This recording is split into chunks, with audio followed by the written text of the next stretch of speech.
चुड़ैल की motor bike race. एक गांव में ललित नाम का एक लड़का रहता था।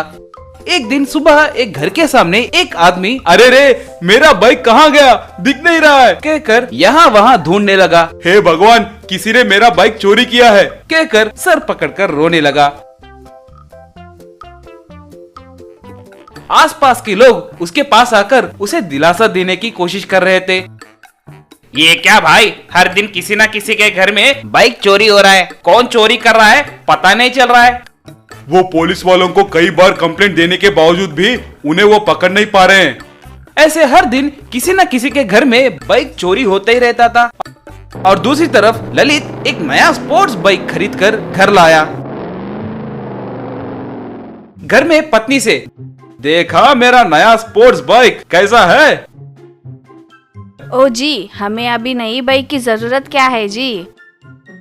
क्यों नहीं, कल होने वाले बाइक रेस कंपटीशन में मुझे जीतना है ना, उसके लिए स्पोर्ट्स बाइक की जरूरत है ना। सही है, मगर उससे पहले कोई आपके बाइक को चोरी ना करे, ये सोचकर डर लग रहा है जी। पगली, ये मामूली बाइक नहीं है, ये स्मार्ट बाइक है। अगर कोई इसे ऑन किए तो तुरंत मेरा फोन बजने लगेगा। ऐसे बात कर रहे थे, इतने में ललित के प्रत्यर्थी वहाँ आकर, क्यों ललित, सुना है कि नया स्पोर्ट्स बाइक खरीदे हो, उससे मुझे हराने की सोच रहे हो क्या? देखिए जो भी है हम रेस में देख लेंगे, यहाँ से चले जाइए।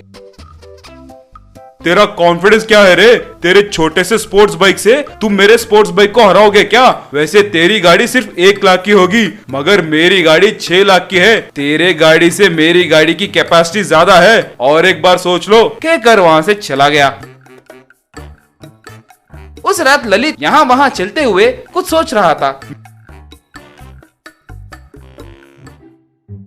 मेरे प्रतिद्वंदी ने जो कहा है वो सच है। उसे रेस में हराना बहुत मुश्किल है, मगर ये रेस मुझे जीतना ही होगा, नहीं तो मैं महान कैसे बनूंगा कहकर सोच रहा था। इतने में वो फोन कहकर बजने लगा। ललित अपने फोन को देखकर, ये क्या, किसी ने मेरे बाइक को स्टार्ट किया सोचकर फटाफट घर के बाहर आकर देखा। एक चुड़ैल उसके बाइक के ऊपर बैठकर उसे चलाने की कोशिश कर रही थी। ललित उसे देखकर डर गया, मगर हिम्मत जुटाकर आगे बढ़ा। अपने बाइक के पास आकर वो चुड़ैल से, क्यों रे, इतने दिनों से हमारे बाइक्स को चोरी करने वाली तुम ही हो क्या? हा हा हा, ओ तुम्हें पता चल गया क्या? तो भी क्या कर सकोगे? तुम कहाँ पर हो पता है? ये एक बहुत बड़े तांत्रिक का घर है।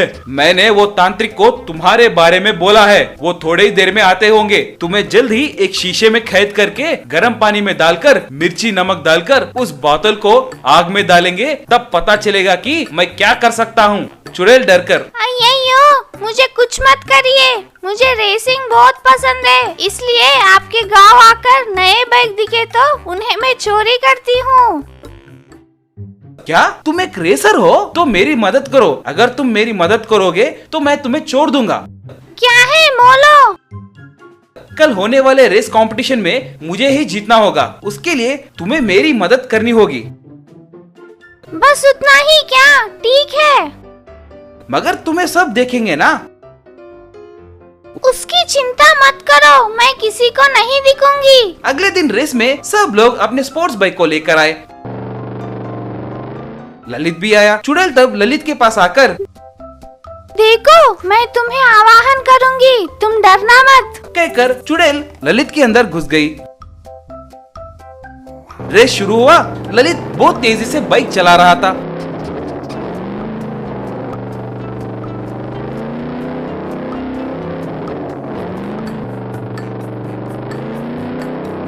सबको एक एक करके हरा कर रेस में जीता। ऐसे चुड़ैल की मदद से ललित रेस में जीतकर बहुत पैसे कमाया, और तब से वो चुड़ैल भी उस गांव में बाइक चोरी करना छोड़ दी। Broken bridge construction. एक गांव में एक गरीब मिस्त्री रहता था।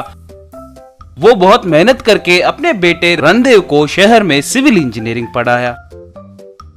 एक बार रणदेव पिता के पास आकर, पिताजी आज से मेरी पढ़ाई पूरी हो गई है, मैंने एग्जाम्स भी बहुत अच्छे से लिखे हैं, अपने गांव में ही कोई नौकरी करने की सोच रहा हूँ पिताजी। बहुत खुशी है, कल अपने गांव के जमींदार से परिचय करवाऊंगा, वो तुम्हारी सहायता कर सकते हैं, कहकर अगले दिन दोनों जमींदार के पास गए। श्रीमान, ये मेरा बेटा रणदेव है। शहर में पढ़ाई करके अपने गांव में ही नौकरी करने की सोच रहा है। सही समय पर तुम्हारे बेटे को लाए हो हमारे घर में काम करने के लिए। अभी कुछ देर पहले मेरी पत्नी पूछ रही थी कि इतने में तुम आ गए। कल से मेरे घर में काम करो। श्रीमान, मैंने सिविल इंजीनियरिंग किया है। कंस्ट्रक्शन के काम में मैं माहिर हूँ। उसके संबंधित कोई नौकरी करने की सोच रहा हूँ। क्यों रे गरीब के बच्चे, तुम जैसे लोग पढ़ाई करके आगे बढ़े तो हम जैसों का क्या होगा। ज्यादा सोचे बिना कल से मेरे घर आकर घर का काम करो। माफ कीजिए, मैं नहीं आऊंगा। मैं कंस्ट्रक्शन का काम ही करूंगा। मुझे बड़े बड़े इमारतें बनाने की ख्वाहिश है। कितना घमंड है रे तुझे। मेरे दिए हुए काम को ही ना कहोगे क्या। तुम इस गांव में बिल्डिंग कैसे बनाओगे मैं भी देखता हूँ।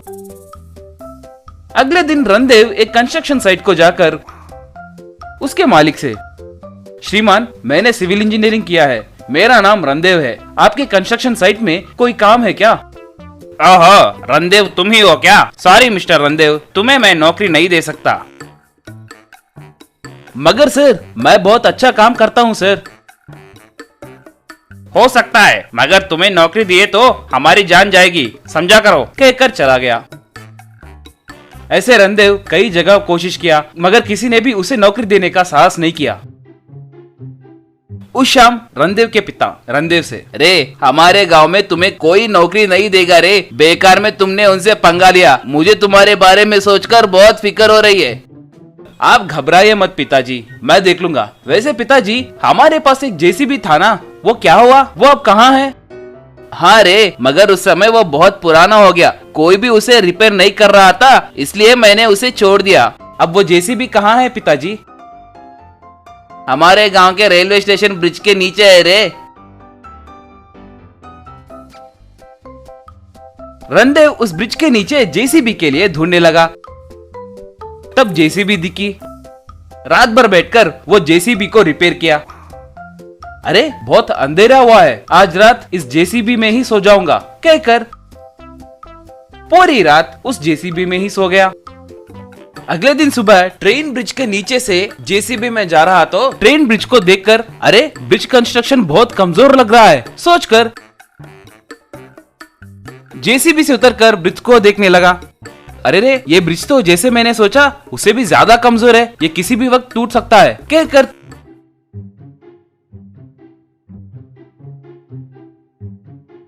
तुरंत स्टेशन मास्टर के पास जाकर, श्रीमान, अपने गांव का ट्रेन ब्रिज बहुत कमजोर है, ट्रेन रोकिए। उसी समय जमींदार भी वहां था। रे, अब ये कोई नया नाटक है क्या? तुम्हारे जैसों के चीप ट्रिक्स को यहाँ कोई नहीं मानेगा। शहर से मेरा परिवार भी वही ट्रेन में आ रहा है। स्टेशन मास्टर जी, ट्रेन को किसी भी हालत में मत रोकिए।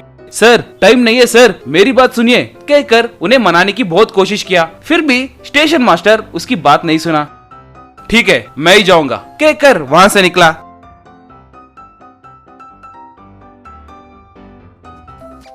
स्टेशन मास्टर जी, ये कोई पागल काम करने वाला लग रहा है, चलिए उसे रोकते हैं, कहकर वो दोनों भी उसका पीछा करने लगे।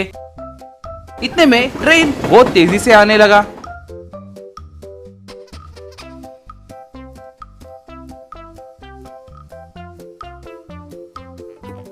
एकदम से वो ट्रेन ब्रिज थोड़ा थोड़ा टूटने लगा। वो देखकर स्टेशन मास्टर और जमींदार शॉक हुए।